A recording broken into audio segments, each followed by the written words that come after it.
Imagine you are at a concert. The lights dim and your favorite artist is on the stage and your favorite song begins. The one that got you through your hardest breakup or your loneliest year. You feel that first swell of the bass in your chest, but look around. You aren't really looking at a stage, you are looking at 1,000 glowing rectangles and 1,000 phones. So a sea of people, arms raised, not in worship or dance, but in a collective act of preservation.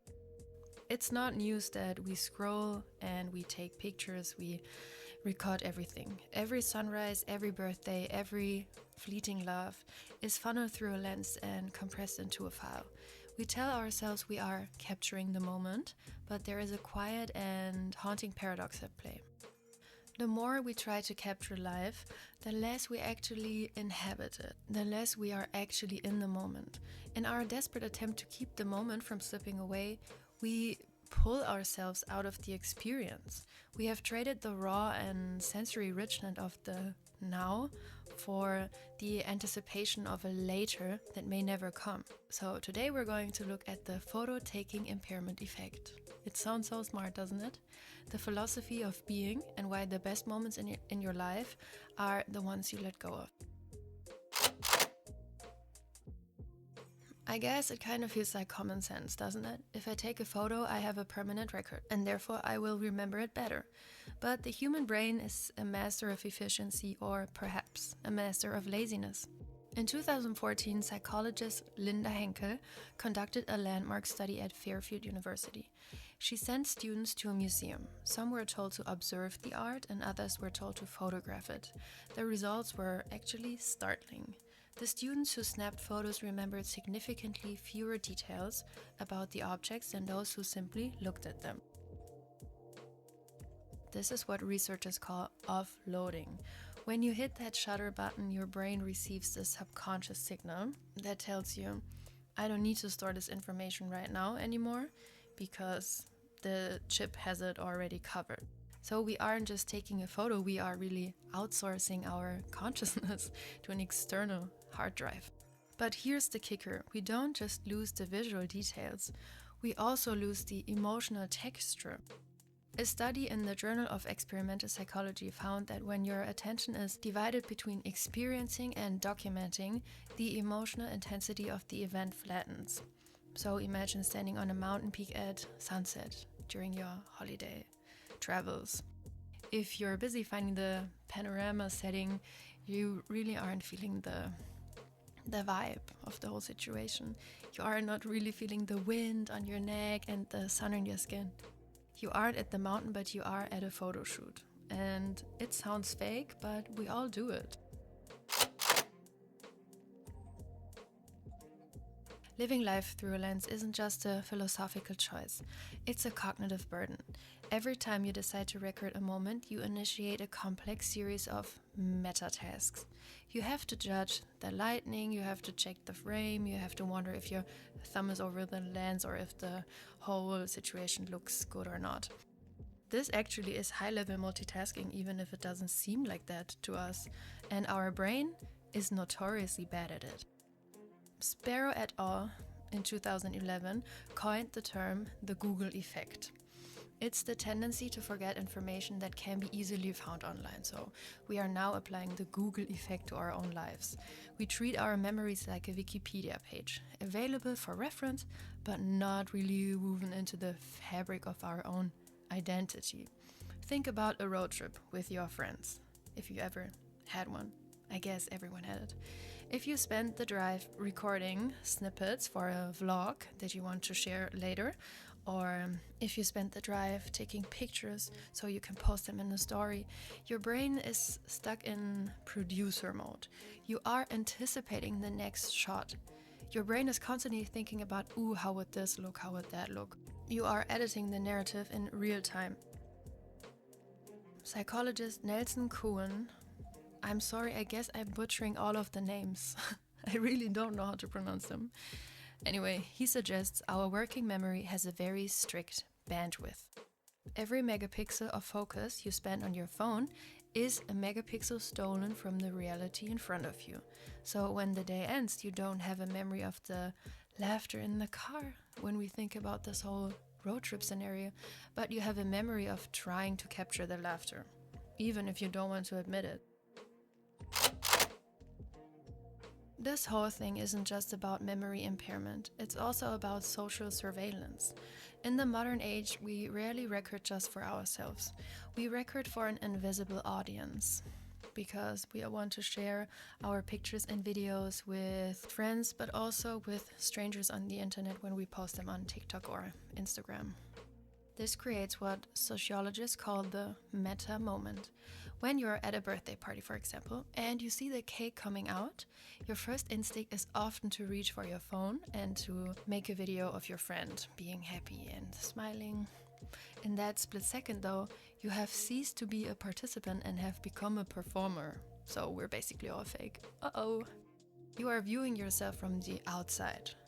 Does this angle make me look happy or good even? And will people see how much fun we're having when I post it on Instagram? Burke and Kraut explored how social media engagement triggers subconscious social comparison. When we document, we are constantly curating our existence. And this creates a psychic distance. You are no longer really tasting the cake, but you are marketing the cake to make you look a certain way. You use the cake to make you look like a good friend or a cool person that is invited to cool parties. This leads to a profound sense of alienation if we're being real. Because if your joy is only real once it's validated by a story like or whatever, then the joy itself is kind of hollow. So it's basically a lose-lose situation. You capture a moment, this takes you out of the moment, then you share it, and then you only give yourself the allowance to be happy if it is received well. That's so sad, actually. Long before the iPhone, philosophers were warning us about the danger of observing rather than being.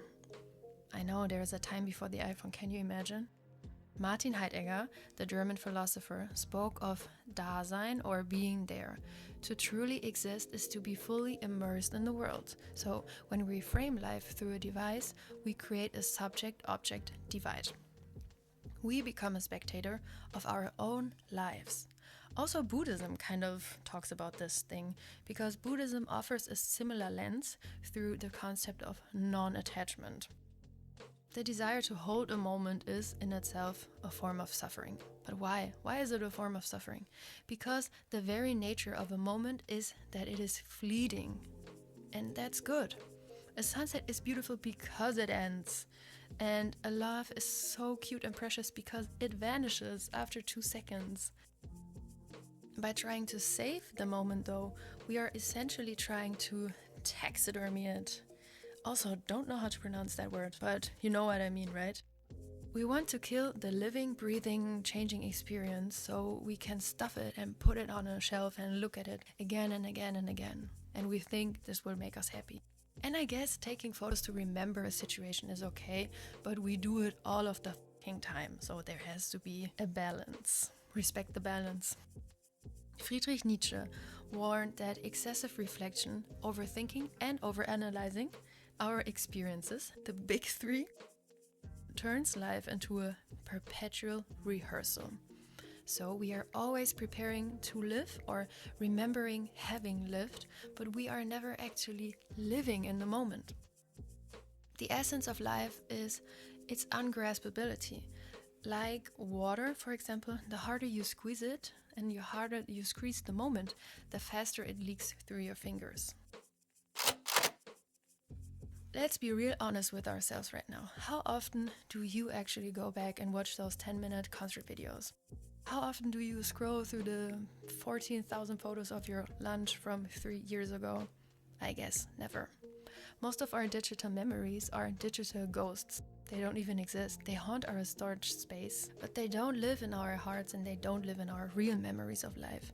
So every time you choose the lens over the eye, you are making a trade. You are trading depth for performance in a way. You are trading depth for permanence.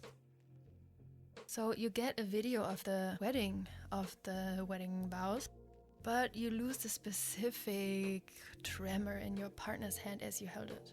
You get a video of it to remember, but the fact that you took a video to remember it makes remembering it not possible. That's funny. So we are building a massive library of things we didn't actually feel. We are becoming the librarians of our own lives, frantically cataloging books we haven't read. So what's the solution now? This whole video has been super negative, I guess, but also real. Do we smash our phones now and retreat to the woods and live in tents and never use our phones again? No, sadly, that's not possible. Photography is a beautiful art. I really love it. I used to be so into photography when I was like 14. It really allows us to share our world and see through the eyes of others and make art out of our everyday lives somehow. But we need to move from this compulsive recording to mindful witnessing and then mindful recording. The goal really is to reclaim presence. And I think this is the whole goal about life actually.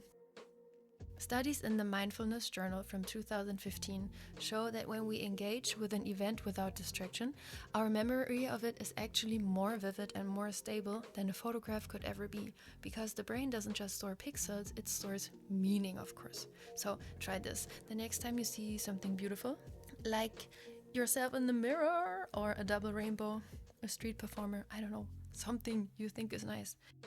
Just wait a bit, just look at it, stay in the real life, okay? Feel the emotions and don't think about sharing it immediately. Don't open your Snapchat to take a photo. Take a photo with your own eyes, screenshot it with your eyes. That would be so cool if you could actually do that.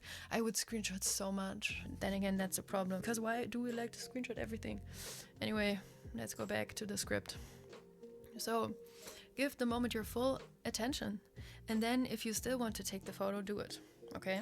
But you might find that once you're truly inhabited the moment, you no longer feel the need to hold it. Because some things are too big for a screen. Some things really can't be recorded. And that's good. That's the way it's supposed to be, I guess.